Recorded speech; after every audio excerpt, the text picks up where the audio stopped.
Física avançada. Física nuclear. Propriedades dos raios Becquerel.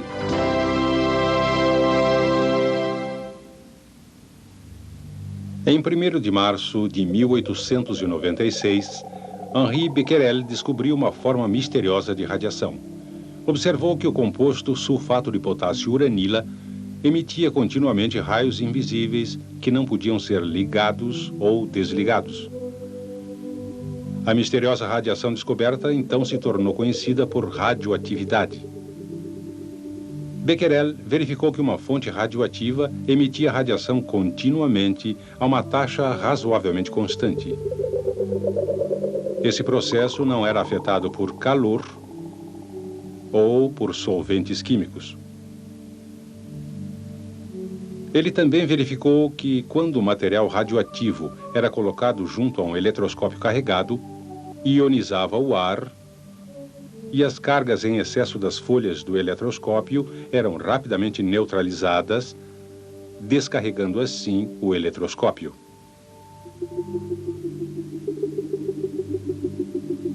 Pierre e Marie Curie aplicaram esse princípio para projetar um instrumento que usaram para medir a intensidade da fonte radioativa. A fonte de alimentação fazia com que uma placa adquirisse uma carga, enquanto a outra placa adquiria a carga oposta. Devido à distância entre as duas placas, normalmente não havia circulação de corrente e o medidor registrava 0. Os Curies acreditavam que quando uma fonte radioativa fosse colocada perto das placas, a radiação emitida pela fonte afetaria as moléculas do ar entre as placas. Por exemplo, quando um átomo específico interage com radiação, um elétron pode ser empurrado para fora do átomo, deixando para trás um íon carregado positivamente.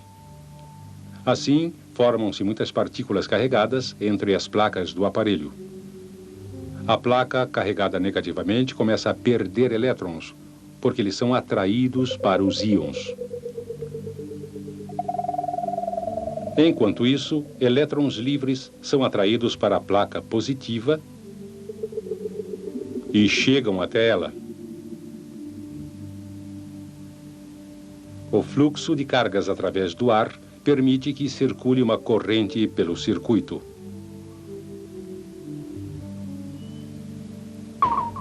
Quanto mais forte a fonte de radiação, maior a corrente. Em 1899, Ernst Rutherford usou esse princípio para examinar a radiação emitida pelo urânio. Colocou absorvedores de folhas muito finas de alumínio perto de uma amostra de urânio e observou o medidor para ver se a leitura do detector se alterava. Observou que a leitura caía rapidamente quando as primeiras folhas eram adicionadas. Mas ao serem juntadas mais folhas, a taxa se reduzia bastante. Um gráfico mostra que a radiação cai muito, folha por folha, até que, depois de 4, ela se estabiliza. A partir desses resultados, Rutherford concluiu que a fonte radioativa deve estar emitindo pelo menos 2 tipos de radiação. Uma tinha uma capacidade de penetração muito pequena, que era completamente absorvida por várias camadas de folha de alumínio. A isso deu o nome radiação alfa. O segundo tipo conseguia penetrar uma espessura muito maior de folha de alumínio. Ele chamou isso de radiação beta. Um ano depois, o físico francês Paul Vallard mostrou que havia um terceiro tipo de radiação que tinha um poder de penetração muito maior que o beta, a radiação gama. Experiências posteriores revelaram que as radiações alfa, beta e gama têm outras diferenças. Uma fonte radioativa envolvida por uma blindagem de chumbo com uma única abertura de um lado produz um feixe de radiação. Quando um campo magnético é colocado perto da fonte, A radiação alfa se encurva ligeiramente em um sentido. A radiação beta se encurva consideravelmente no outro sentido. A radiação gama não é afetada, continuando em uma linha reta. Isso mostra que as radiações alfa e beta consistem de partículas que têm cargas opostas.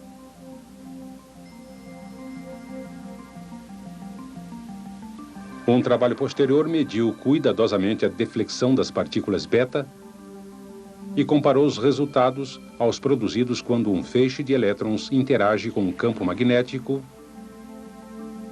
e deflete da mesma maneira.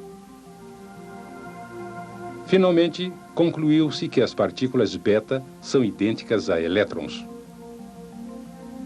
Essas partículas beta se movem a alta velocidade, em alguns casos quase a velocidade da luz. E quanto às partículas alfa?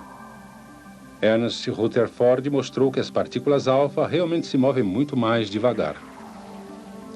Cada partícula alfa é idêntica ao núcleo de um átomo de hélio, que tem 2 vezes a carga de uma partícula beta. Elas também são mais pesadas quando comparadas com partículas beta. Cada uma tem uma massa de cerca de 7.200 vezes a de uma partícula beta. Mostrou-se finalmente que a radiação gama era similar à luz visível, em outras formas de radiação eletromagnética. Ela não tem carga, nem massa, e se desloca à velocidade da luz. Em 1911, o físico escocês Charles Wilson desenvolveu um aparelho e obteve uma prova visível direta da radiação.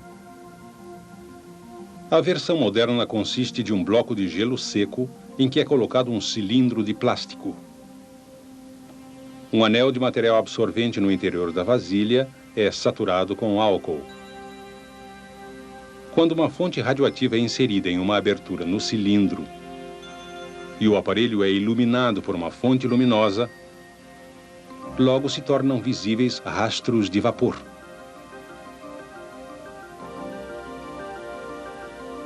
O que cria esses rastros?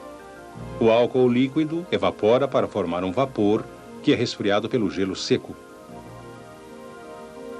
Uma partícula de poeira, ou mesmo um íon, pode fazer as moléculas de vapor condensar, formando uma gotícula visível de álcool líquido.